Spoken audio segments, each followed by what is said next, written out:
श्याम नाम का एक गरीब मजदूर था। वो रोजाना की मजदूरी करके जो कमाता उन्हीं पैसों से घर खर्च चलता। श्याम माँ दुर्गा को बहुत मानता था। उसने घर के मंदिर में माँ दुर्गा की एक छवि लगा रखी थी। वो मजदूरी पर जाने से पहले सुबह जल्दी उठकर नहा धोकर पहले माँ दुर्गा की आराधना करता। उसके पश्चात ही वो मजदूरी पर जाता। श्याम की पत्नी शोभा बहुत ही गुस्से वाली थी। वो हमेशा श्याम से लड़ती रहती थी। जय माँ दुर्गा, हे माँ दुर्गा, चाहे कितनी भी दुख और परेशानियां आए, मुझे पता है आप मेरे साथ हो, तो मुझे किसी भी बात की कोई चिंता नहीं। तुम्हें क्यों चिंता होगी? तुम तो सुबह निकल जाते हो, रात को 2 पैसे कमा कर घर लौटते हो। पीछे से तो मैं परेशान होती हूँ ना। पूरा दिन घर के काम निपटाते रहो। ये लो तुम्हारी रोटियाँ। आज सब्जी नहीं है, थोड़ा गुड़ रखा था। कोई बात नहीं, रोटी और गुड़ तो मुझे वैसे ही बड़ा स्वाद लगता है। अच्छा, अब गुस्सा मत कर। गुस्सा करना सेहत के लिए अच्छा नहीं होता। अपनी सारी परेशानियां माँ दुर्गा को सौंप दे। देखना, वो पल भर में सारे दुख दूर कर देती हैं। अभी तक तो कोई दुख दूर नहीं किया। कल भी गरीबी में जी रहे थे, आज भी गरीबी में जी रहे हैं। पता नहीं तुम्हारा विश्वास क्यों उन पर बना रहता है। मुझे तो बिल्कुल भी विश्वास नहीं होता। मैं तो बस तुम्हारे कहने पर थोड़ी बहुत पूजा पाठ कर लेती हूँ, नहीं तो मेरा तो मन ही उठ गया इस पूजा पाठ से। एक तो पहले ही गरीबी से परेशान है, ऊपर से तुम जानते हो हमारी शादी को 8 साल पूरे हो जाएंगे, पर अभी तक हमें संतान सुख भी प्राप्त नहीं हुआ। मुझे तो लगता है सारी परेशानियां हमारे ही जीवन में लिखी है।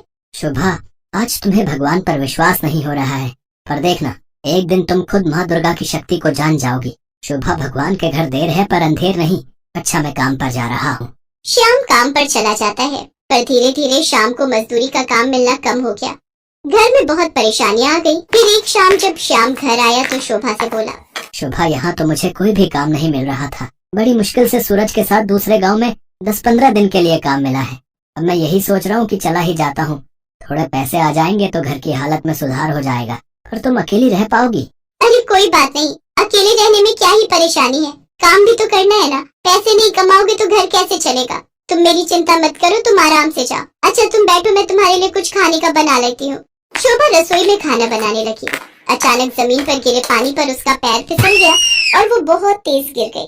शोभा दर्द से चिल्ला उठी।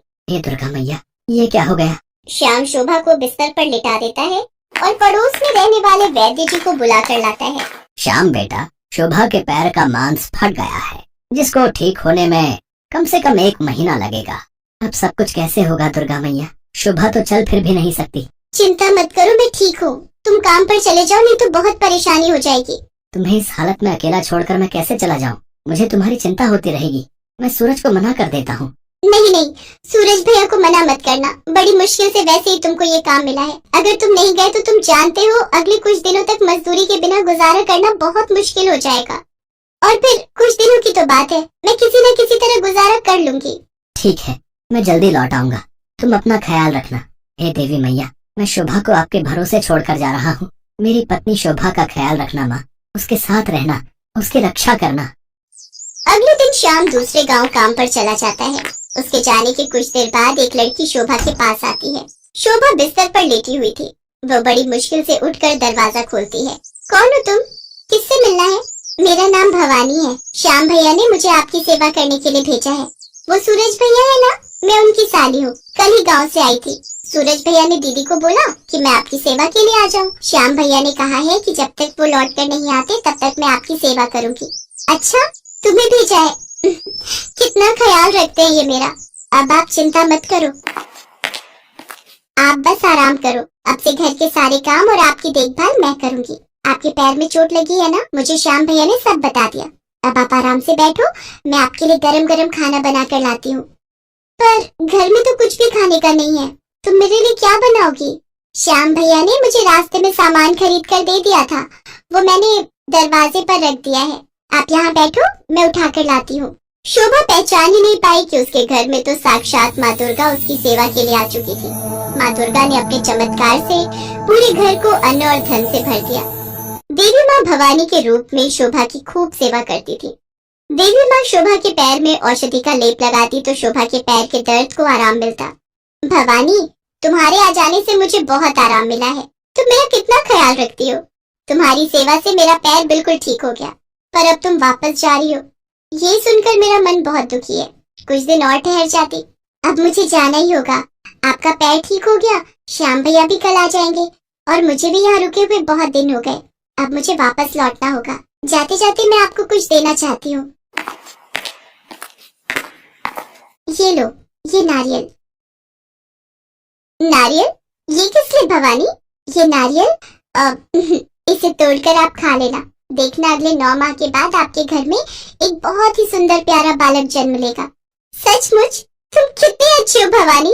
ऐसा लगता है कि तुम्हें हमारी सारी दुख तकलीफ पता है। मैं इस नारियल को जरूर खाऊंगी। इसके बाद भवानी वहां से लौट गई। तभी श्याम और सूरज आ गए। शोभा ने श्याम से भवानी के बारे में बात की तो वो हैरान रह गया। सूरज की तो कोई साली थी ही नहीं। श्याम को भी कुछ समझ नहीं आ रहा था। मैंने तो किसी को नहीं भेजा। शोभा, तुम्हारा पैर तो बिल्कुल ठीक हो गया। वैद्य जी ने तो कहा था कि काफी समय लगेगा। भवानी ने मेरे पैर की मालिश की, मरहम लगाया, जिससे मेरे पैर का दर्द बिल्कुल ठीक हो गया। अगर उसे आपने नहीं भेजा तो फिर किसने भेजा? वो तो अपने साथ बहुत सारा सामान भी लाई थी। देखो, भंडार घर में बहुत सारा सामान पड़ा है। शोभा श्याम को भंडार घर में लेकर जाती है। वो दोनों चौंक जाते हैं। भंडार घर में अन्न और धन भरा हुआ था। वहीं धरती पर माँ दुर्गा के चरणों के निशान देखकर श्याम सब कुछ समझ जाता है। उसकी आंखों से आंसू की धारा बह जाती है और वो उन चरणों पर माथा टेक कर खूब रोता है। शोभा भी अब तक सब कुछ समझ गई थी। शोभा, माँ दुर्गा स्वयं हमारे घर आई थी। उन्होंने तुम्हारी सेवा की, इस घर को अन्न धन से भर दिया। हे मैया, मुझे आपके दर्शनों का सौभाग्य नहीं प्राप्त हो सका। मुझे उनके दर्शन हुए पर मैं उन्हें पहचान नहीं पाई। मैंने तो उनसे अपनी सेवा करवाई, सारे घर का काम करवाया।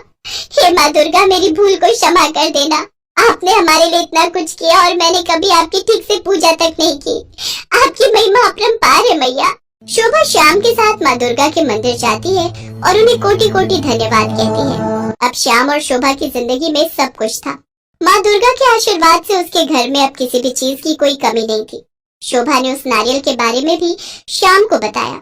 माँ दुर्गा का नाम लेकर शोभा ने नारियल को खाया, जिसके फलस्वरूप 9 महीने के पश्चात उसके घर में बहुत ही सुंदर बालक का जन्म हुआ।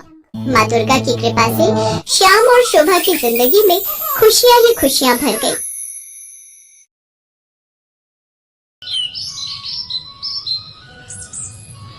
शिवपुर गांव में आदि और शालू अपने चाचा प्रीतम और चाची नर्मदा के साथ रहते थे। उन दोनों के माता पिता का देहांत रोड एक्सीडेंट में हो गया था। जहां प्रीतम बच्चों को बेहद प्यार करता था, तो वहीं नर्मदा उनके साथ बहुत बुरा बर्ताव करती थी। एक दिन शालू घर के बाहर अपनी सहेलियों के साथ खेल रही थी। तभी नर्मदा उसको आवाज लगाते हुए कहती है, अरे ओ शालू की बच्ची, कहाँ मर गई? अभी आई चाची। जब देखो तब खेलती रहती है। घर का काम क्या तेरा बाप करेगा? पर चाची, घर का सारा काम खत्म करके ही मैं खेलने गई थी। काम खत्म हो गया है तो रात के खाने की तैयारी कर ले। तेरे चाचा आते ही होंगे। तभी आदि वहाँ आ जाता है। क्यों रे, कहाँ घूम रहा था? कभी घर पर भी टिक जाया कर। चाची, मैं पास वाले दुर्गा माँ के मंदिर गया था। मंदिर जाने की क्या जरूरत थी? खेत पर ही चला जाता अपने चाचा का हाथ बटाने, उन्हें भी कुछ आराम मिल जाता। हाँ चाची, पहले खाना खा लूं, फिर चला जाऊंगा। पर खाना तो खत्म हो गया, अब रात को ही मिलेगा। आदि बिना कुछ खाए भूखा ही खेत पर जाने के लिए निकल जाता है। पर शालू को ये बात अच्छी नहीं लगती और वो अपनी चाची से कहती है, चाची, आपने आदि भैया से झूठ क्यों कहा? वो भूखा ही चला गया। तू जरा सी लड़की मुझे झूठी बता रही है। आने दे, तेरे चाचा को फिर बताती हूँ तुझे। फिर शाम को दोनों चाचा भतीजा घर वापस आते हैं। उनके आते ही नर्मदा उन दोनों के खिलाफ प्रीतम के कान भर देती है, जिससे वो उन दोनों को घर से बाहर निकाल देता है। रात को ठंड में दोनों सड़क पर चले जा रहे थे। तभी शालू कहती है, आदि भैया, अब हम क्या करेंगे? हम कहाँ जाएंगे? तू चिंता मत कर शालू। तुझे याद नहीं, जब हम पर कोई भी मुसीबत पड़ती थी तो माँ क्या करती थी? मुझे तो कुछ भी याद नहीं भैया, मैं तो बहुत छोटी थी ना। आप ही बता दो, क्या कहती थी हमारी माँ? माँ हमेशा कहती थी कि माँ दुर्गा का सदा ध्यान करना चाहिए। उनकी पूजा करने वालों पर कभी कोई मुसीबत नहीं आती। चल, अब हम सीधा माँ दुर्गा के ही मंदिर चलते हैं। इतना कहकर दोनों बच्चे माँ दुर्गा के मंदिर चले जाते हैं और भूखे प्यासे रात को वहीं जमीन पर सो जाते हैं।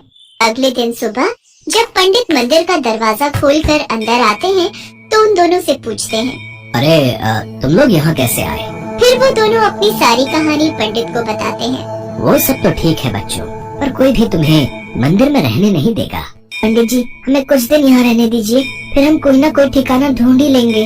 अगर तुम लोग चाहो तो मंदिर के पीछे मेरी कुटिया है, तुम कुछ दिन वहीं रह सकते हो। जैसे ही तुम्हें कोई ठिकाना मिल जाए तब चले जाना। इसके बाद आदि और शालू पंडित जी की कुटिया में ही रहने लगे।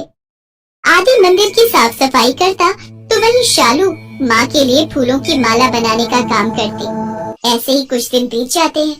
एक रात आदि के सपने में माँ दुर्गा आती हैं और उससे कहती हैं, वत्स, तुम दोनों भाई बहन की भक्ति से मैं बेहद प्रसन्न हूँ। अभी तुम दोनों को बहुत सारे कार्य करने हैं। अपने माता पिता का नाम रोशन करना है। इसीलिए कल सुबह होते ही अपनी बहन को लेकर उत्तर दिशा की ओर चलते रहना। तुम्हें तुम्हारी मंजिल मिल जाएगी। आदि चौंक कर उठकर बैठ जाता है, लेकिन जैसे ही वो अपने अगल बगल देखता है तो वहाँ कोई नहीं होता। अगले दिन सुबह वो पंडित जी को सारी बात बताता है। पंडित जी ने उन्हें खाना और कुछ पैसे दे दिए। दोपहर होते होते वो दोनों चलकर काफी दूर निकल आए थे। फिर दोनों एक पेड़ के नीचे बैठकर खाना खाने लगे। तभी उनके पास एक भिखारी आता है। फिर आदि और शालू अपने खाने में से थोड़ा थोड़ा उस भिखारी को भी दे देते हैं। बच्चों, तुम दोनों ने खुद आधा पेट खाकर मुझे खाना दिया है। मेरे पास तुम्हें देने को तो कुछ नहीं है, पर आज मैं तुम्हें ऐसा मंत्र बताता हूँ जिसका जाप करके तुम जो भी काम करोगे उसमें सफलता तुम्हें जरूर मिलेगी। पर बाबा, आपको इस मंत्र के बारे में कैसे पता? तू ये मंत्र याद कर ले बस, फिर देख तेरी जिंदगी संवर जाएगी।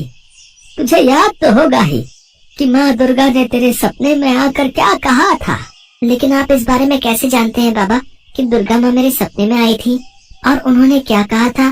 तभी वो भिखारी हनुमान के रूप में प्रकट हो जाते हैं। जय श्री राम। बच्चों, माँ दुर्गा के आदेशानुसार मैं हमेशा तुम लोगों के साथ रहूंगा और तुम दोनों के ऊपर कोई कष्ट नहीं आने दूंगा। इतना कहकर हनुमान जी अंतर्ध्यान हो जाते हैं। कुछ दूर आगे चलने पर एक गांव आता है, जहां एक दुकान के बाहर हेल्पर की आवश्यकता है का नोटिस लगा हुआ होता है।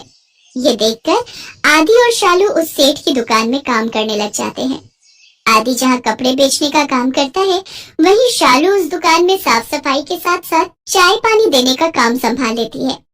कुछ समय बाद आदि और शालू सेठ जी से कपड़े लेकर गांव-गांव बेचने निकल पड़ते हैं।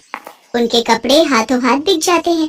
सारा काम अच्छे से सीखने के बाद थोड़े थोड़े पैसे जमा करके आदि और शालू खुद की कपड़ों की दुकान खोल लेते हैं और माँ दुर्गा की कृपा से उनकी दुकान दिन दुगनी रात चौगुनी तरक्की करने लगती है।